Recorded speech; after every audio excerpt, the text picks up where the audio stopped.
Welcome back, everybody.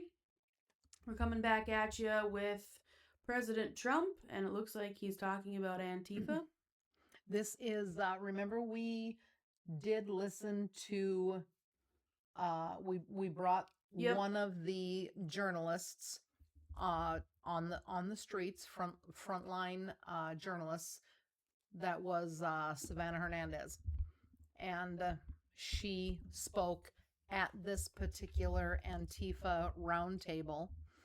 And I told you that I wanted to bring more for you. Well, I had to go to Como News, local news out of Seattle. Because why would any of the other outlets? Because video. CNN, MSNBC, everybody shut their cameras off. You'll hear President Trump say that. So I had to find it in local in order for you to hear more about. And how trash Antifa is it that even the president has to call you out? Mm-hmm. We did a whole video on this. Go look for the thumbnail. You'll see all the different news outlets. We talk about mainstream media being absolute trash. It's just a propaganda arm of the Democratic Party, plain and simple. And that means all of them. Like we even talk about Fox and stuff in there too. Like they're a little better, but they're still just as bad. One thing that I really loved hearing in here, when you're going to hear from you're going to be able to hear from three of when we told you all the people in the round table, you're going to hear from three more here, just impactful.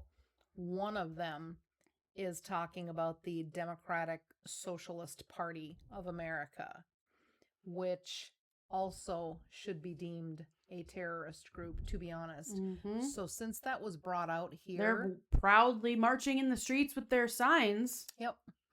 Democratic Communist Party of America or something or other. So since that was brought up here, and you're going to listen closely, because they are bringing to the table what they need the Department of Justice to hear, which we've got DOJ there with Attorney General Bondi, and then we also have Kash Patel there, FBI.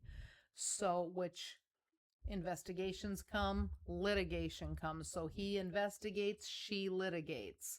So they're able to hear everything, and Trump can say, hey, this is what I want done for these cabinet members. So it's important what they pull out and bring to him today. Well, this was a few days ago, but we're catching you up. Mr. President, Brandy Cruz, you're going to hear us be very fired up today, and you can tell, and it's because some of us have been covering Antifa for 15 years and have never had anyone in a position of authority even acknowledge their existence. And I'll also tell you that I think that had you not done, the single most powerful thing you've done to deal with this scourge has been acknowledging that Antifa is a real thing. I genuinely believe there would be people at these tables who would be dead today and would have been killed in Portland had you not called them a terror organization and said, we're going to bring the full weight of the federal government to bear. I talked to Katie Daviscourt in Portland the other day. She'd been assaulted all summer. And she said the same thing. They didn't seem quick to violence as soon as you made that designation.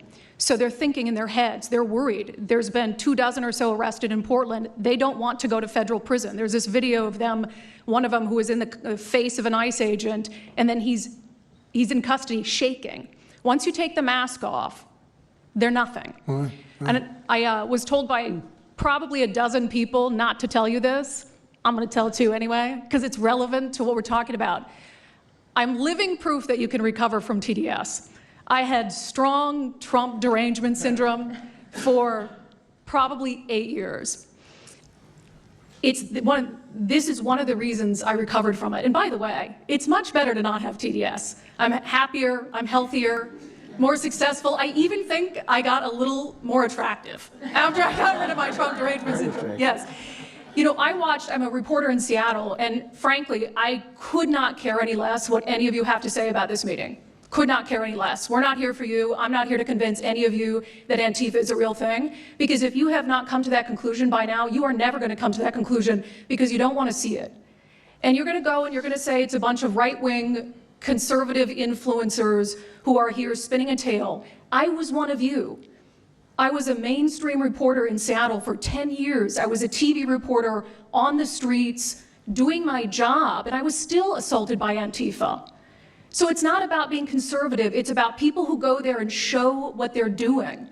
And when I saw, after all those years, that the media wouldn't be honest about what was happening, that Democratic politicians wouldn't be honest about what was happening, I thought, well, gosh, if they're not being honest about that, maybe they're not being honest about President Trump either. And it opened my mind to just looking at things for what they were. And now I find you quite funny, actually. Now I'm...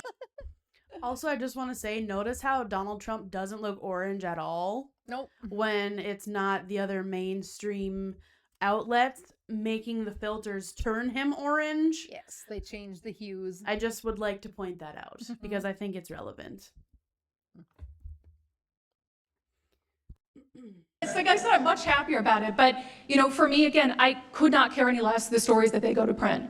This is what I care about. We have 3.5 years. Nothing is guaranteed, although I think if Democrats keep it up, we'll probably have Republican presidents for the next 3 decades.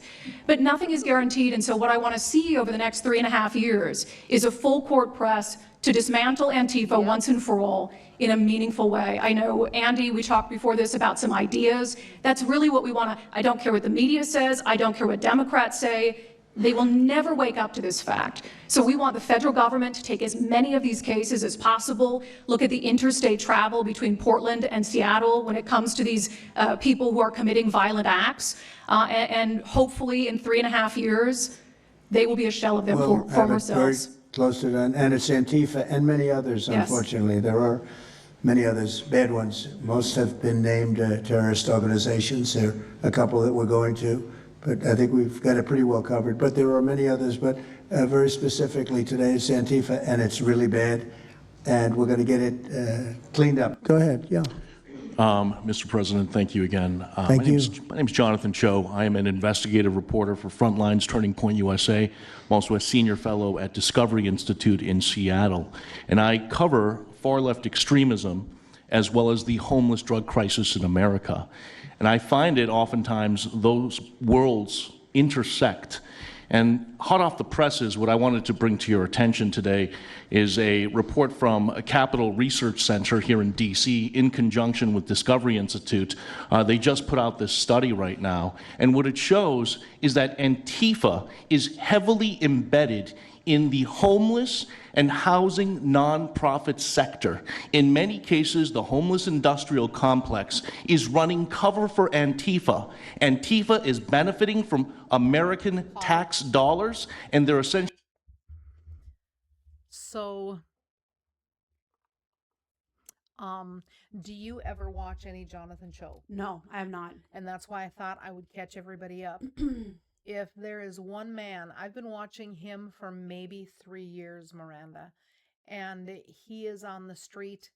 He's the one that has shown me the homeless crisis in Seattle.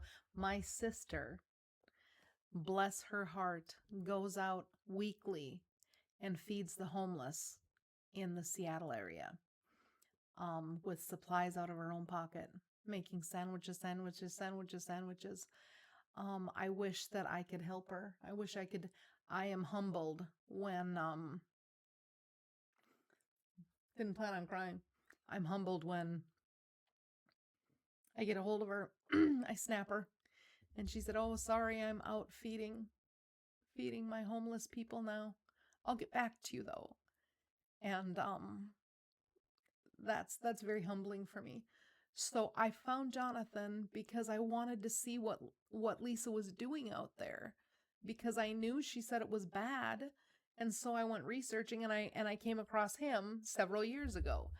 And he goes to the motels that have black over the windows, and he watches the ins and outs. He has been meticulously keeping record of everything happening with homeless. The homeless encampments, the homeless on the streets, the stealing that then turns around and they have their own markets downtown that he goes to. So everything that they steal, then they go and they sell it in their markets at like 9 o'clock at night. people roll up in newer vehicles, and they're buying the stolen stuff off of the homeless people that have taken it. So it's just horrible. So he's been able to see a lot of these motels that are supposed to be for homeless people in there actually have rolling in and out Antifa members that are going through there because they are also deemed homeless. So it's important. He's tracked all of this. He's videoed all of it. He's kept dates, times, faces, names, you name it. And he has made that connection of the NGOs that are supposed to be there helping the homeless that are actually funding Antifa and taking care of them, and all of the fraud that's happening in that system. So when the real homeless are out on the streets, it is Antifa that is taking up the resources for the homeless out there, and he has been tracking it, and he has been videoing it, and I've been watching it. So I wanted to update you on that. Being used as the muscle. Let me give you an example. There's a group called Stop the Sweeps in many U.S. cities right now. They get in front of encampment sweeps. What they're doing quietly is they're bringing in Antifa militants to manufacture a crisis to make the police look bad. Another group right now that is behind Antifa and working with Antifa very closely, based on the research that we have right now that we're going to give to you and your team, are the Democratic Socialists of America, also known as DSA. Again, these far-left progressive groups tend to be aligning themselves with Antifa. So finally, in closing, what I wanted to thank you again, Mr. President, is that a few months ago, earlier this year, you put out an executive order on homelessness and the drug addiction crisis in America, and that's sent the entire homeless industrial complex on the run. You have absolutely moved the needle and changed the game. But what's also come out, again, is that there is a connection, a deeply embedded connection with the homeless housing nonprofit game in America, connected to Antifa and the far-left activists. And finally, I just wanted to say that all of our resources at Turning Point USA and Discovery Institute are at your disposal, and we will continue again to carry on the legacy of Charlie Kirk. He would have wanted us to pursue and chase the story. Well, he was a good friend of mine, as you know, and he helped us get elected. Us, it really is us. It's even some of them, but not too many of them, not enough of them. And did you notice when we mentioned CNN and MSDNC, the cameras went off. 2 of the cameras immediately went off, but they're not going to cover it anyway. The problem we have is that this is a very important meeting, but you'll see very little press about it. These are major statements being made by major people, including the people right here, and you're not going to see too much about it. They don't like to cover this kind of thing. So it's very dishonest what's going on there. I think the press is a big factor. Katie, please. Before we get into her, I just wanted to say something really quick. How crazy is it that you have pretty much all of the important upper people of our government, Cabinet members, sitting at a table with a large group of other people who are independent, I'll call them independent reporters, because I believe that's what they are. Yep. They are the frontline journalists of America. And these people are, like President Trump said, very important people. Yep. And in what world does it make sense that any news outlet would not want to cover that? If you just think about that. If you look at the head table, if I can remember from memory, far left, you have the White House press secretary, Carolyn Leavitt. Yep.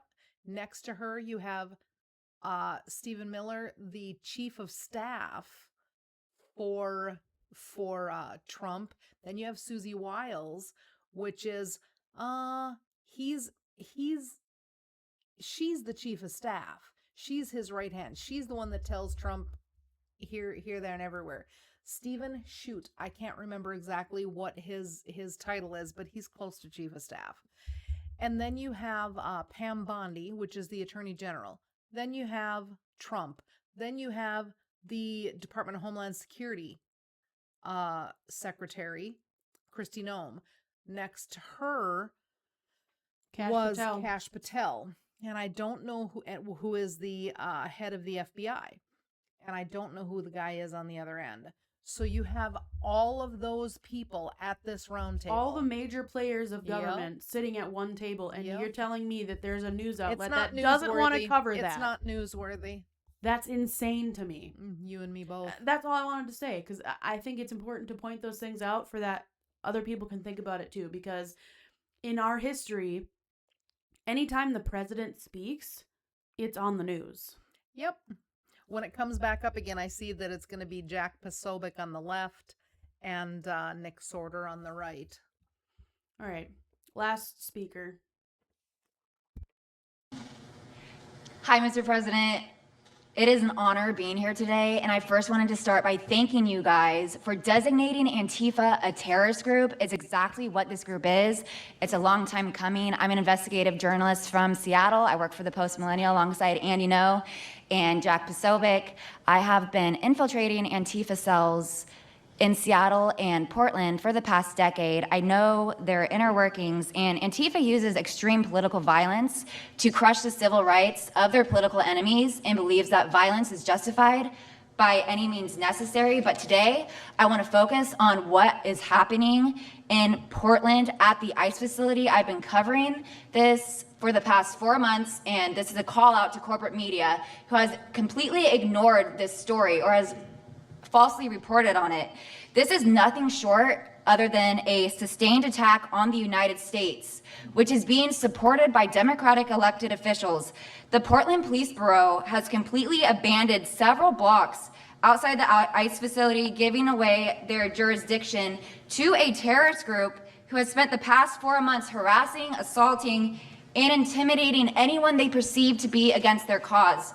Not only have federal agents been relentlessly assaulted for more than 100 consecutive days, black-clad anarchist militants concealing their identities behind black facial coverings have been assaulting reporters just for trying to cover their crimes. Today, I am sitting here with a black eye and a concussion after being violently hit in the face with a metal pole while reporting outside the ICE facility just this past week. After the attack, I immediately went to three Portland police officers who refused to detain the suspect. I took the time to chase down the suspect in the streets, had her held for 35 minutes.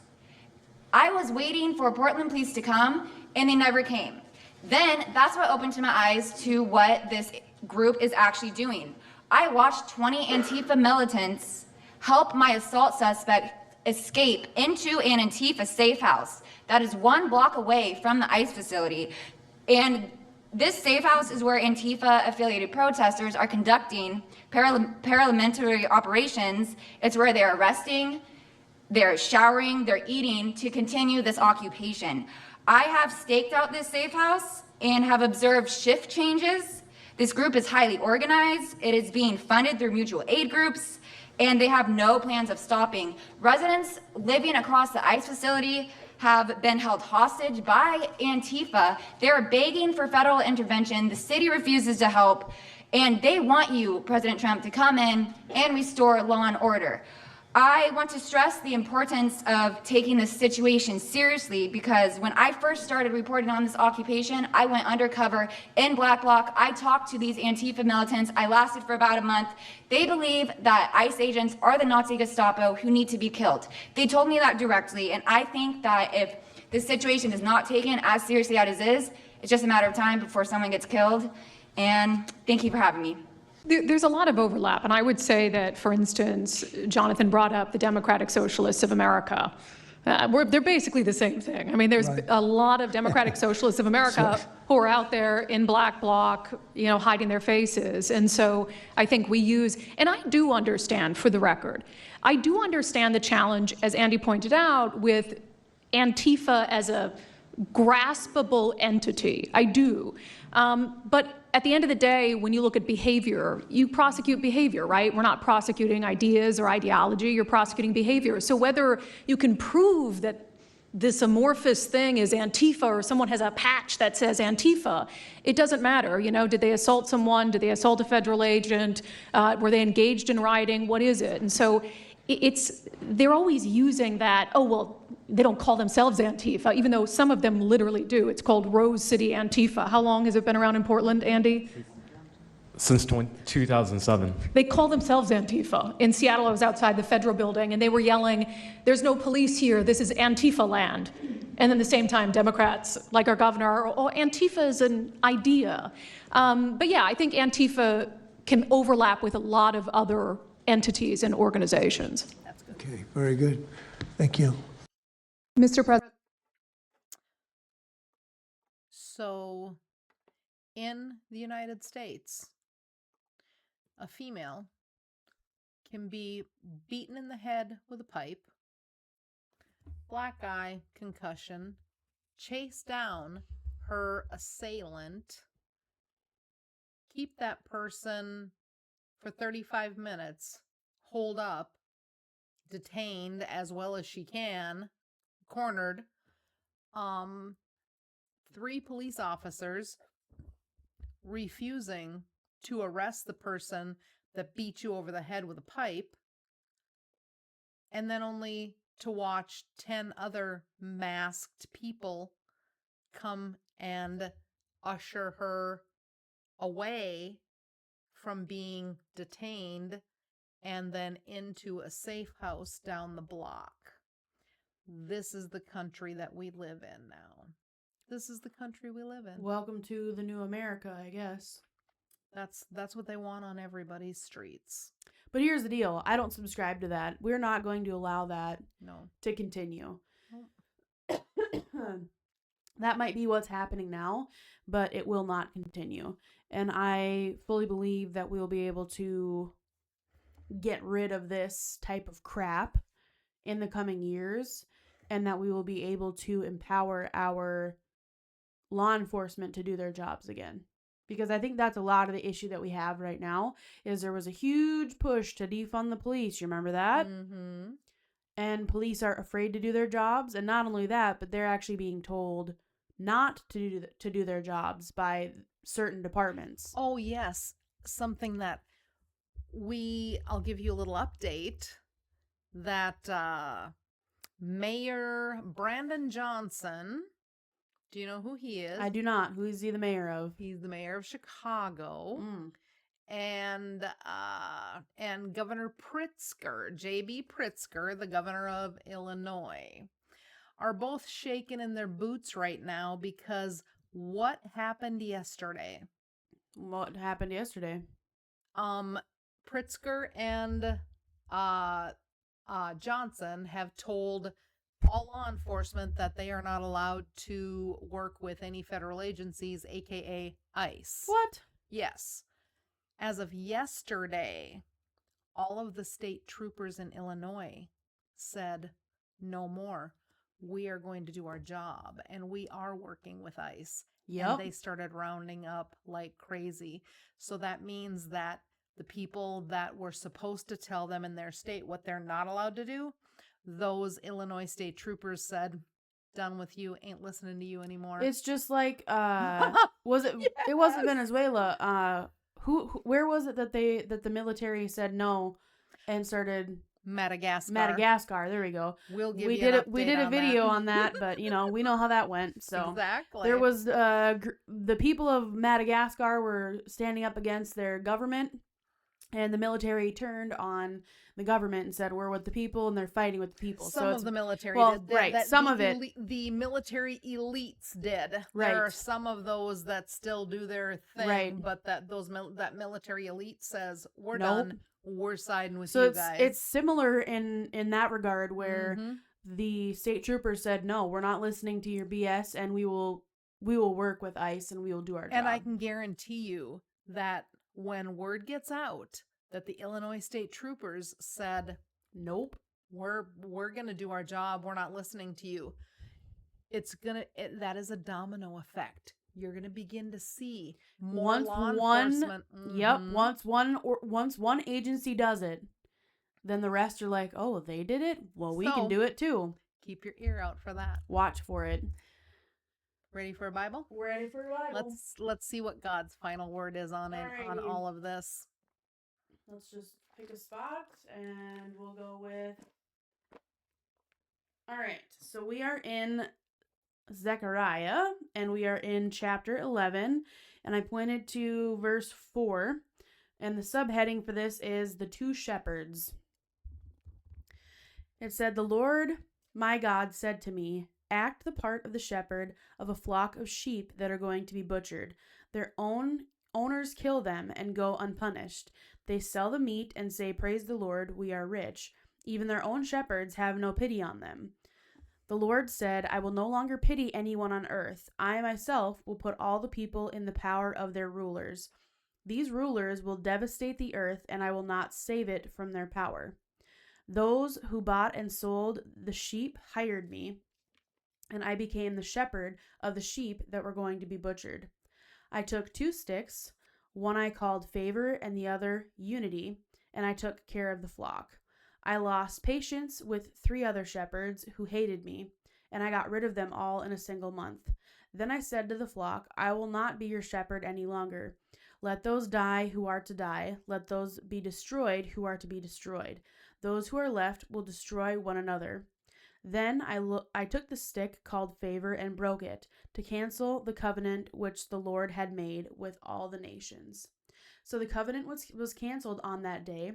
Those who bought and sold the sheep were watching me, and they knew that the Lord was speaking through what I did. I said to them, if you are willing to give me my wages, but if not, keep them. So they paid me 30 pieces of silver as my wages. The Lord said to me, put them in the temple treasury. So I took the 30 pieces of silver, the magnificent sum they thought I was worth, and put them in the temple treasury. Then I broke the second stick, the one called Unity, and the unity of Judah and Israel was shattered. Then the Lord said to me, once again, act the part of a shepherd, this time a worthless one. I have put a shepherd in charge of my flock, but he does not help the sheep that are threatened by destruction, nor does he look for the lost or heal those that are hurt or feed the healthy. Instead, he eats the meat of the fattest sheep and tears off their hooves. That worthless shepherd is doomed. He has abandoned his flock. War will totally destroy his power. His arm will wither, and his right eye will go blind. 30 pieces of silver. Where else do we hear about 30 pieces of silver in the Bible? I don't know. Somebody betrayed Jesus. For 30 pieces of 30 silver. pieces of silver. Indeed. Judas. And then what happened to Judas Iscariot? Didn't he hang himself? He did. He did. I'm going to have to read that Zechariah a little bit more carefully because there's a whole lot in there. And I feel like there's a whole lot that the Lord wants to say. So that is where again? Zechariah what? Zechariah chapter 6, I believe. Okay. And I read it was chapter 11. Okay. And I read the entirety of that to 12. I didn't start 12. Okay. I was actually just going back to try and find where I was because Zechariah 11. I just opened it, so I have no idea where it's at now. Because I was an idiot and shut it. But I will definitely make sure that I get the full amount of verse that I read. Nice. Because it was quite a bit this time. But I felt like it was necessary to give the entire picture. Give the Lord his say. Exactly. Period. And he definitely had something to say about favor and unity and what it means to be a good shepherd. So absolutely. Wowza. That's 2 good ones in a row. The Lord has a voice. Yes, he does. We will never stop giving him a voice. No. Until the next one. Bye. Bye.